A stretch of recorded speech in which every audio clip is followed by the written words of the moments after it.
everyone, welcome back to my channel and welcome to another video. Today is a super exciting, if a little bit of a different one, because I guess it's kind of a book shopping with me vlog. So if you don't know, I've just come back from 2 weeks holiday in Florida. We had an absolutely amazing time. I apologize that this will probably not be the only video I talk about it in, but it was the absolute holiday of a lifetime for me. So forgive me if I mention it a little bit. But while I was over there, I actually went to Barnes & Noble, which is my first time going to a Barnes & Noble. I've only been to the States one other time. It was when I was 18 and I wasn't into reading then. And so we didn't go to a Barnes & Noble. So when we had a free day on, it was the day that we flew back, but we weren't flying until later. And so I convinced Stuart, my fiance, sorry, I will get sick of mentioning that, but I'm still very much in my engagement bubble right now, so I apologize. But I said to Stuart that I would really love to go to Barnes & Noble, and I thought that I would vlog it for you. It's a very short part, the actual vlog part, but I really wanted to show you my experience of going to my first Barnes & Noble. So it is a little bit of a vlog, and then after I show you my trip, I will talk a little bit about it and I will show you the books that I bought there as well. So first off, let me show you clips from the Barnes & Noble. This Barnes & Noble is the Barnes & Noble that is closest to the hotels near Universal, if that helps you for context. I think the road is Sand Bay Lake or something like that, but it's that Barnes & Noble. I think it's a pretty big one. I obviously don't have anything else to compare it to, but I think it is a pretty big Barnes & Noble in the scheme of things. It seemed really big to me. We don't have that many bookshops in the UK that are that big, so I think it was a pretty good size and well-stocked one.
The other thing I forgot to mention is ignore all of this. I could move it. I'm filming enough videos that it would be worth it to move it, but we've been away for a few weeks. We're behind on recycling, so I apologize, but that's life. So in terms of my experience at this Barnes & Noble, so as I say, I was pretty overwhelmed by how big it was, and there was a lot there. There were so many sections. The fact that it has a whole romance section, we don't have romance sections in Waterstones, which is our equivalent of Barnes & Noble. We don't have that in the UK. So to have a whole massive wall of romance was so exciting. I really couldn't get enough clips of the shop that I was happy with, but it got busier while we were there, and I'm very proud of you all, but the romance section was pretty busy. And so I really couldn't get enough shots of the romance section, but it was a whole wall of them. It was so amazing to see that was separate from fiction. I was like, I don't even need to go to the rest of fiction because I'm a romance lover. If you don't know, romance is my favorite genre. And the fact that I could just go to a romance wall and like bypass all the rest of fiction was so exciting. The fantasy section I think was pretty good as well. They had a pretty good range. It was less, it was a lot of the fantasies that I see a lot on BookTube. We have quite a different mix of fantasies that I would say are on a UK fantasy shelf. And our fantasy sections are often a lot smaller. So it was really nice to see such a big size for the fantasy section. To be honest, the most impressive part was the manga section, which I have not got in this video because the manga section was really busy. And at this point, I'd been in the shop an hour and a half and hadn't realized and kind of needed to rush because I was going to make us late to catch our plane.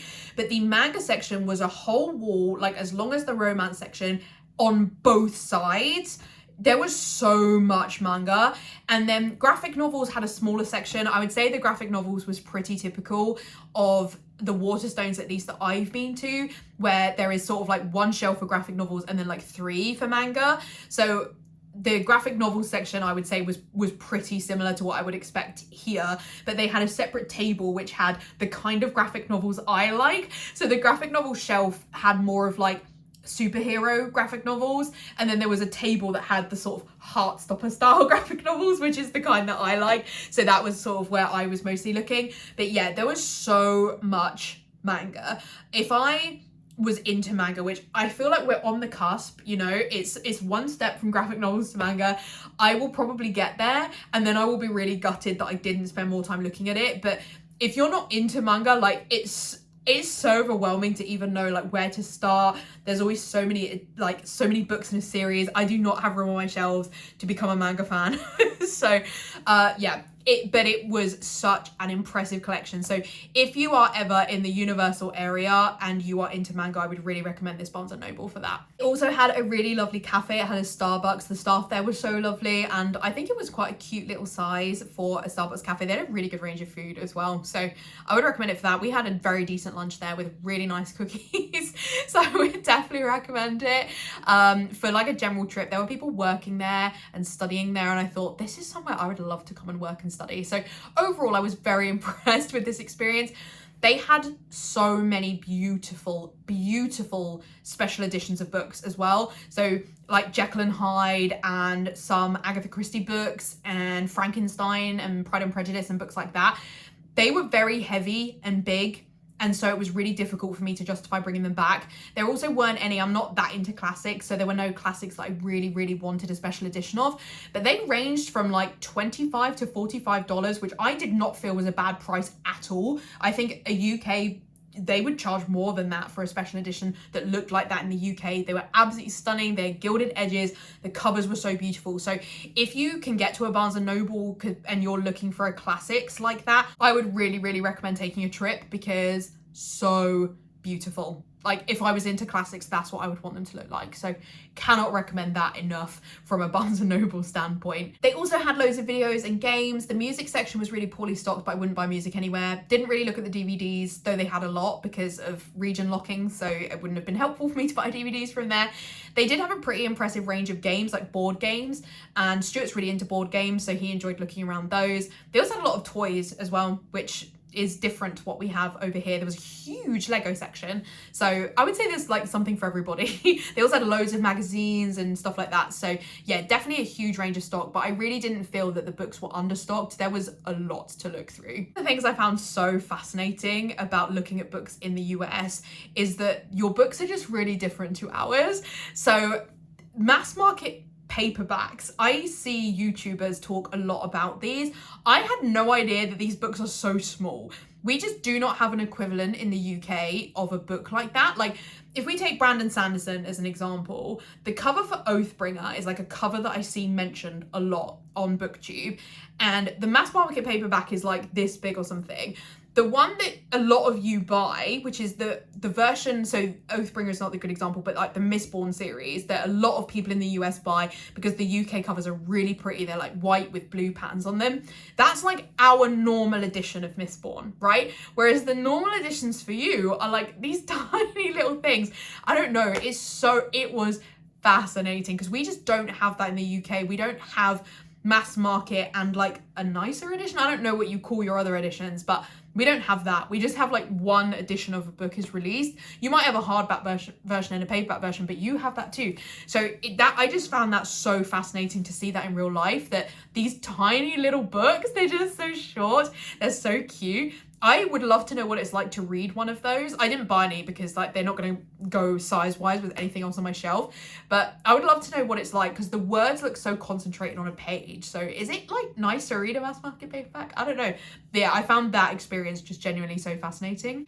Also, a lot of the editions in the States are bigger than ours, and this is something which I'm already aware of from having like some books imported through Amazon or through Waterstones. that editions from America tend to be the sort of floppier editions. That's like tends to be the favoured printing style than a UK edition, which traditionally is much harder. And it's, I think from what people have commented on my channel before, it's to do with being printed horizontally versus vertically or something like that, or bound differently. And so our editions are really stiff, and if you open them too far, you crack the spine.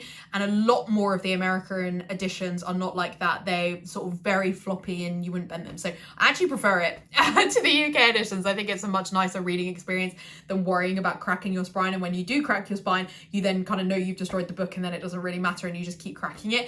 But I don't really like a cracked spine. I don't really like what it looks like on a shelf. So I think that that element of the US editions is really exciting. And they're just taller than what we have in the UK. I mean, you can tell from my bookshelf, I do have a mixture of editions anyway. So I knew that a lot of your editions were taller, but then the comparison of your taller editions to a mass market paperback just was like, I don't know, this like really weird mind-blowing thing to look up. So now let's get into my little mini haul of what I ended up buying. So I picked up a lot of books while I was there. Like I was walking around the stalls and picking up so many. And Stuart kept coming over at like regular intervals and being like, we cannot fit all of those in the suitcase. This was our final day, so we kind of knew how much room we had. And I took my books as hand luggage, but it was like, how much are you going to bring as hand luggage? Like, you know, you need to restrain yourself. And so I picked up a lot of books, which were all romance.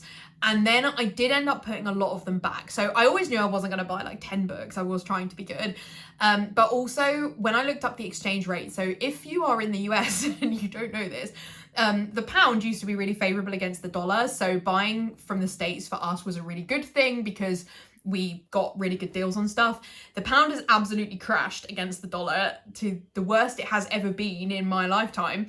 And so it's not that it doesn't benefit me really to buy from the States.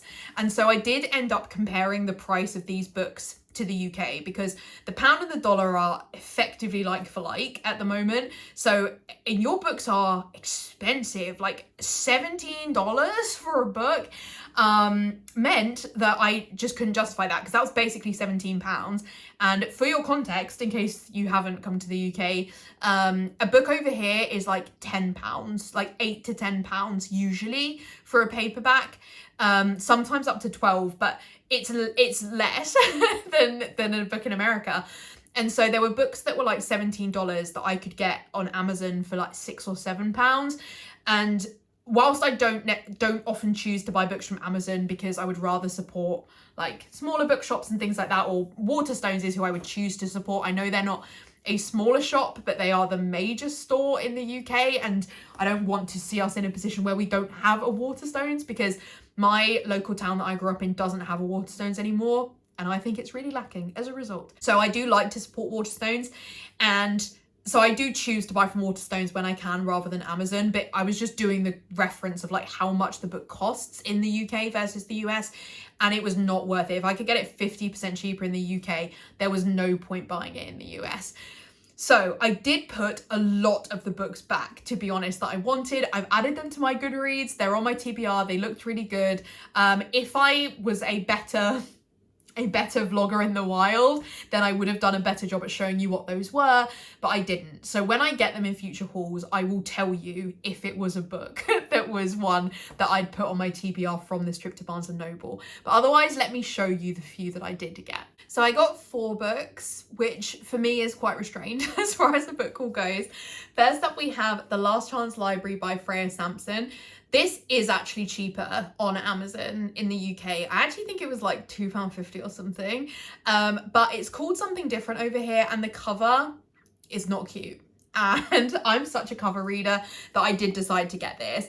So this is the story of June, who is a very like quiet introvert in her sleepy English village. So is this author English? That would be hilarious if this author is English. But she ends up needing to save the library that she works at, and she does that with the help of her childhood best friend, lawyer Alex, who she doesn't realise has feelings for her. So it's that kind of story. It's so adorable. It's so the kind of thing that I love to read. And I just thought this cover was really cute. It's such a I feel like, obviously I don't know, I've not read anything by this author, but it feels like a really light-hearted romance, which is just the kind of thing that I really like to read. And so I thought this would be a really good book. It's a beautiful edition.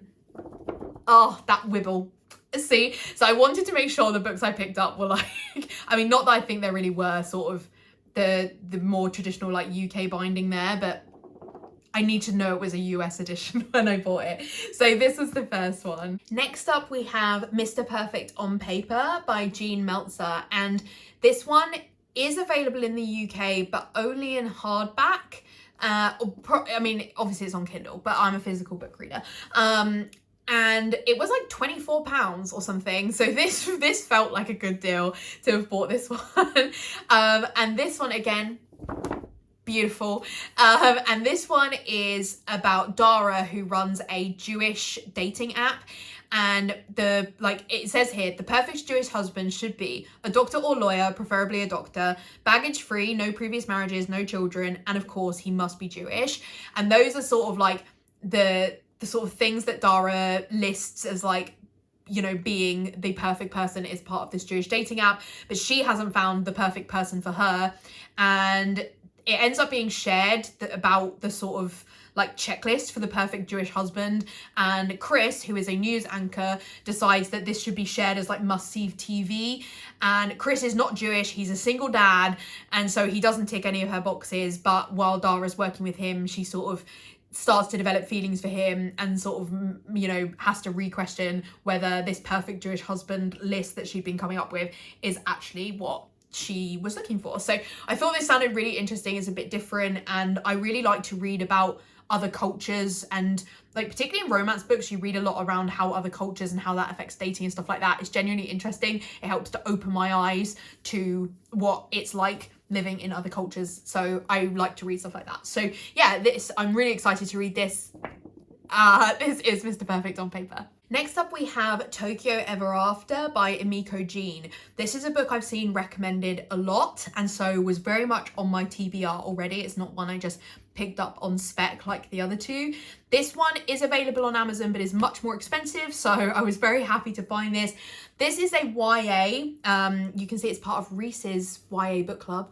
I'm sure Reese is someone important in the US, but I'm really interested in reading this because this is like the Princess Diaries for like this generation, I expect. Like reading the back, it is effectively the same story. So this is about Izumi, and she lives in California as a Japanese American, and she's known as Izzy because it's easier this way, is what it says here on the blurb. And it's always been her and her mum against the world, and then she discovers a clue about her previously unknown father's identity, and it turns out he's the Crown Prince of Japan, and that means that she is a princess. She ends up going to Japan, she ends up having to complete royal duties and find out much more about her heritage, much more about Japan, and about being a princess, which in a different setting is a Princess Diaries.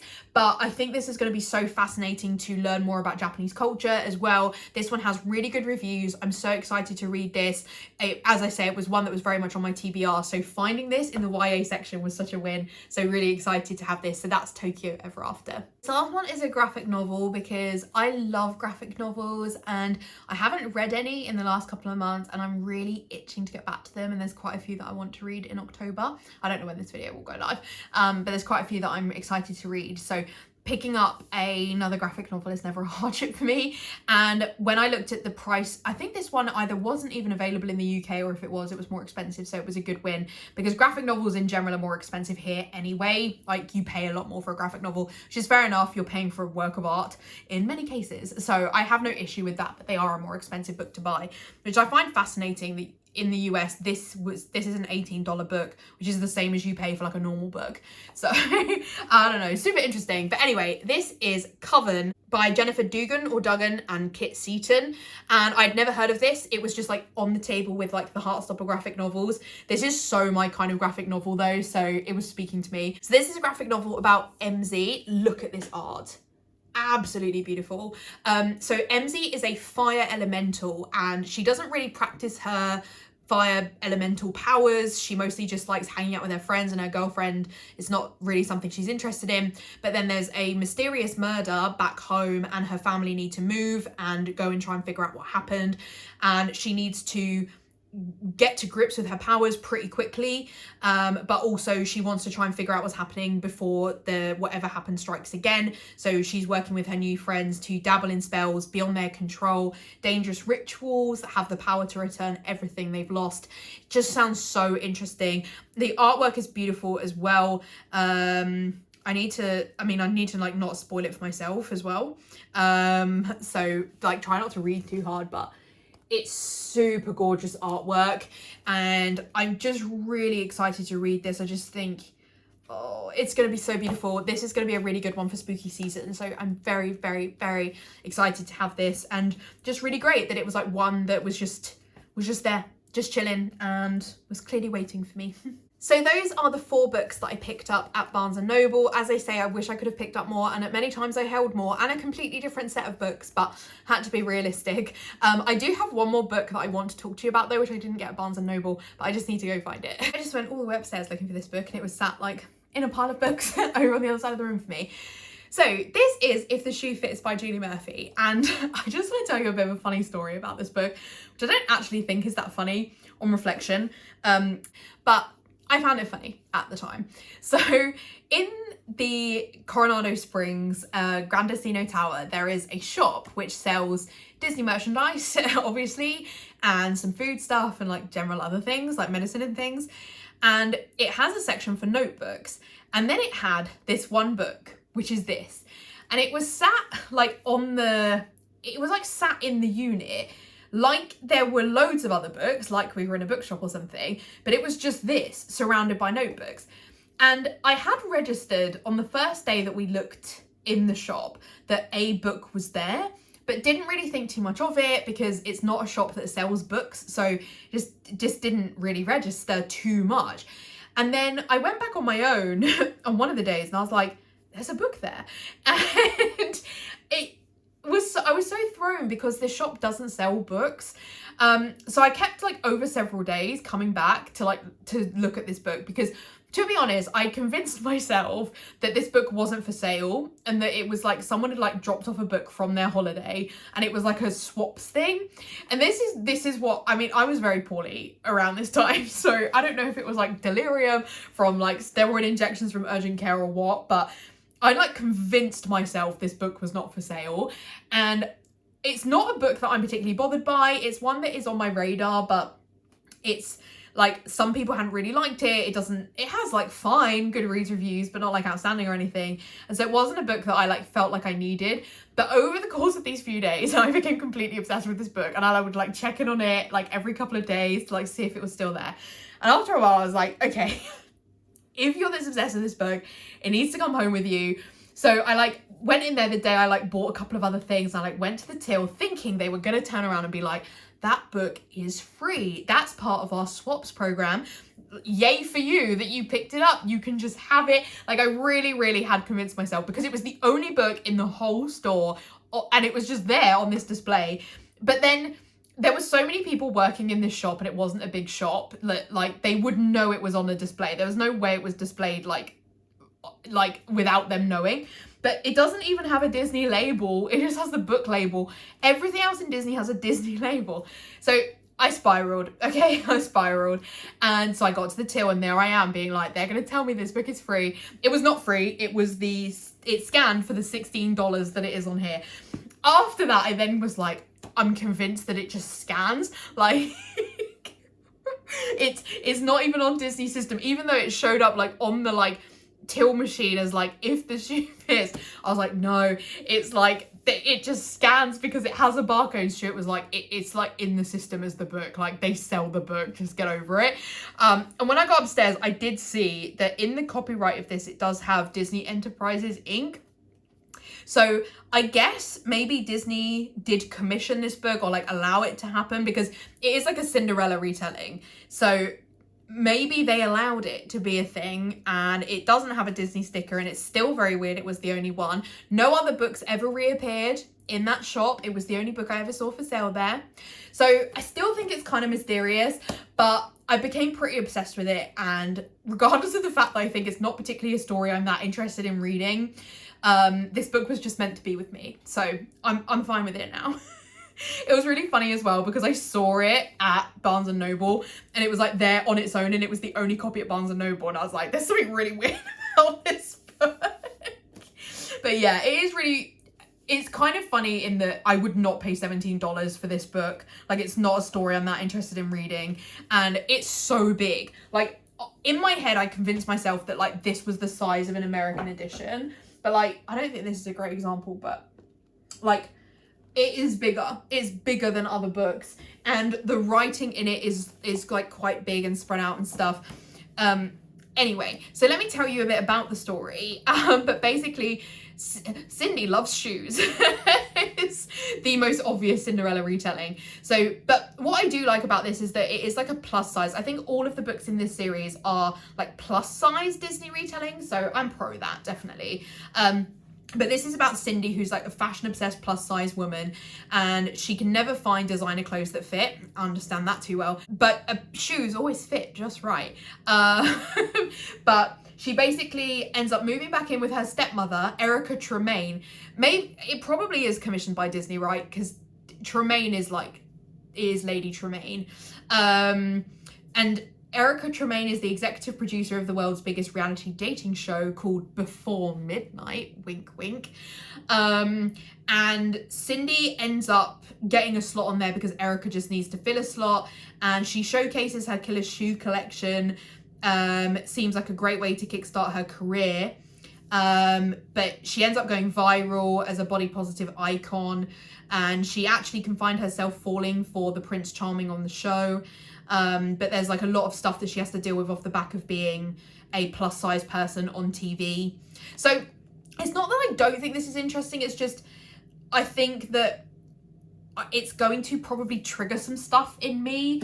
But I'm hoping that it will maybe be good for me as a plus size person to hate that term, to read, you know, to read about someone who is trying to fight for that. It's just, I wish that books about curvier people were not always about the hardships of being a curvy person. I felt this a bit with Spoiler Alert by Olivia Jade, which is about a curvy person having to deal with like social media backlash from being curvy. And then all the other books that you read, all the other romances are like skinny, tiny people. And I just wish that it was the case that the heroine kind of, you know what I mean, character in a romance could just be curvy and that would just like be a thing. It's just like that's their body shape. It's not commented. It's not a like political reason for that. So that was kind of like more my issue with this, is that it's very much about that public image of being plus size, and I would just like to read a romance where the character is curvy and it's like not the whole story feature.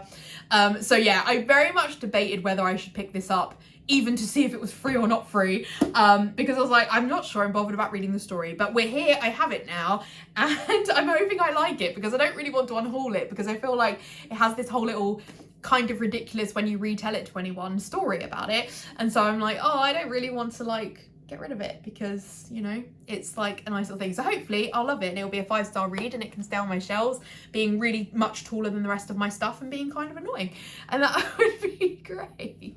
So that is my lovely book haul from the US.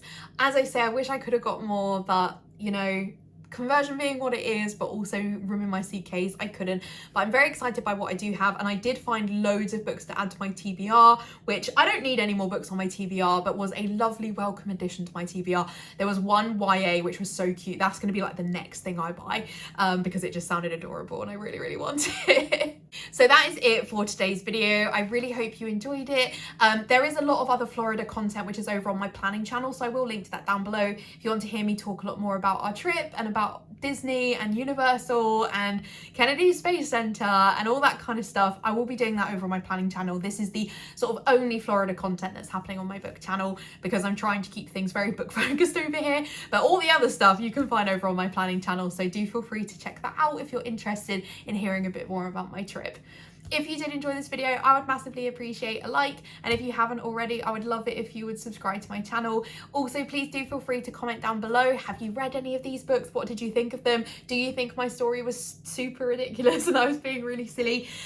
Any engagement on my videos really helps. I'm a relatively new book channel. I've been on YouTube for a while because of my planning, but I am very new to the booktube community, and so all likes, comments and subscribes go a huge way to helping my channel grow, so thank you in advance. Otherwise, I will see you in my next video. Bye!